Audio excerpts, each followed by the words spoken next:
말씀은 마태복음 13장 57절에서 58절까지의 말씀입니다. 예수를 배척한지라.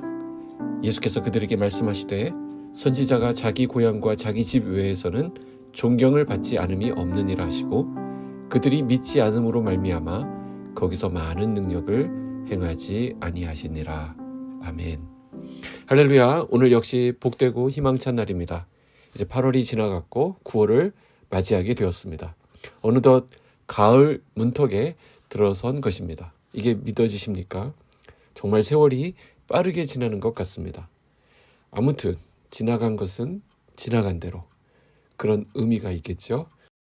이제는 새롭게 정비하는 시간으로 잘 꾸며갔으면 합니다. 영적인 질서가 잡히면 나머지도 잘 정돈되는 것을 보게 되죠. 새벽에 묵상하는 이 말씀이 우리 빛소금 성도들의 오늘의 길잡이가 되기를 소망합니다. 우리는 어제 말씀에서 예수님이 고향으로 돌아오셨지만 사람들의 편견으로 인해서 환영받지 못하는 그 모습을 살펴본 바 있습니다. 예수님께서 전하신 이 말씀은 고향 사람들에게 큰 충격을 안겨주었습니다. 분명 그들은 예수님의 가르침에 지혜와 능력이 있다는 것을 알아차렸습니다. 그러나 그럼에도 불구하고 그들은 예수님의 말씀을 받아들이지 않았습니다. 이유가 무엇이라고 했나요? 왜 그들이 예수님의 전한 말씀에 지혜와 권능이 있음을 알면서도 예수님을 배척했다고 했나요? 55절에서 57절에 나와 있습니다. 이는 그 목수의 아들이 아니냐? 그 어머니는 마리아, 그 형제들은 야고보, 요셉, 시몬, 유다라 하지 않느냐? 그 누이들은 다 우리와 함께 있지 아니하냐? 그런즉 이 사람의 이 모든 것이 어디서 났느냐 하고 예수를 배척한지라. 자, 예수님에 대해 잘 알고 있는 것이 예수님을 인정하고 받아들이는 데 있어서 걸림돌이 되고 있다는 것을 알게 됩니다. 이 고향 사람들의 눈에는 예수님은 그저 자신이 잘 알고 있는 그 목수의 아들일 뿐이었습니다. 이러한 생각이 예수님을 구주로 받아들이는데 걸림이 되었던 것이죠. 57절 하반절에 보시면 예수께서 그들에게 말씀하시되 선지자가 자기 고향과 자기 집 외에서는 존경을 받지 않음이 없느니라 하시고. 이게 무슨 말이죠? 다른 데서는 존경을 받으시는데 오히려 고향에서는 존경을 받지 못한다는 말씀입니다. 왜 그런 걸까요? 익숙하기 때문입니다. 사실 우리의 삶을 가만히 들여다보면 낯섦과 익숙함이 교차하는 것을 보게 됩니다. 이 낯섦이라고 하는 것도 시간이 지나면 점차 익숙함으로 변하게 되는데요. 낯설었던 것이 익숙해진다는 것은 사실 좋은 일입니다. 그 익숙함이라고 하는 것은 우리에게 안정감을 주고 편안함을 줍니다. 여러 가지 유익들이 있을 수 있습니다. 그러나 거기에는 분명히 폐해도 있습니다. 익숙함은 우리를 나태하도록 만듭니다. 더 큰 문제는 우리를 안주하게 만들어버린다라는 것입니다. 그래서 우리가 익숙하게 하고 있는 것 가운데 깨뜨려야 할 것이 있을 수 있습니다. 개혁해야만 하고 새롭게 해야만 할 것이 있다라는 것입니다. 예수님이 그렇게 하셨습니다. 성전의 본질을 잃어버린 채 하나님의 집을 장사터로 만들어버린 사람들의 모습을 그냥 지켜볼 수 없어서 채찍을 들고 그 성전을 청결케 하신 사건이 있습니다. 노끈으로 채찍을 만들어서 양과 소를 다 성전에서 쫓아내고 돈 바꾸던 사람들의 돈과 상을 엎어버리셨습니다. 하나님의 집을 강도의 소굴로 만들었다면서 호통을 치셨던 것입니다. 자, 예수님께서는 자기들이 하고 있는 그 일이 잘못된 줄 알면서도 그것에 그냥 익숙해져 버린 당시의 종교 지도자들과 백성들의 모습을 그냥 두고만 볼 수 없어서 성전 청결을 행하신 것입니다. 내가 나 자신을 객관적으로 본다라고 하는 것은 참 어려운 일입니다. 그래서 늘 내가 옳다라고 생각하고 내가 생각하는 그것을 다른 사람들도 다 따라주어야 된다라고 주장을 하는 것입니다. 그리고 내가 지금까지 하고 있는 신앙생활의 모습도 특별히 문제가 없을 것이라고 착각하기 쉽습니다. 익숙함이 우리에게 주는 가장 큰 폐해는 우리들로 하여금 영적으로 잠들게 한다는 것입니다.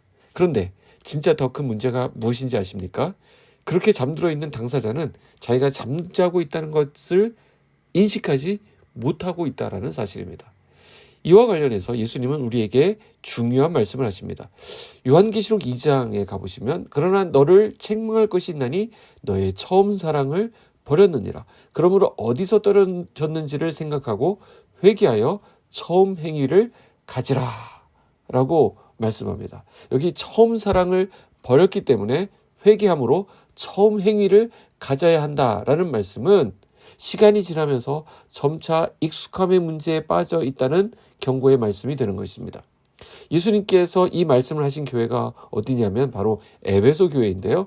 당시 에베소 교회는 여러모로 사실은 칭찬받을 부분이 많은 교회였습니다. 그러나 예수님은 그것으로 끝내지 않으시고 처음 사랑을 잃어버린 교회다라고 책망하셨다는 것입니다.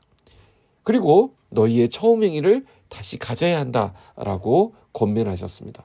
바꿔서 말하면 그들이 겉으로 볼 때는 아무리 진리를 수호하는 것처럼 보이고 부지런해 보이고 인내한 것처럼 보인다 할지라도 자기 자신도 모르는 사이에 익숙함에 빠져버리게 되면, 그래서 고쳐야 할 문제들을 분별해서 고치지 않고 그 자리에 계속 머물러 있다고 한다면 그 교회는 잠자는 교회가 될 수밖에 없다라는 말씀입니다.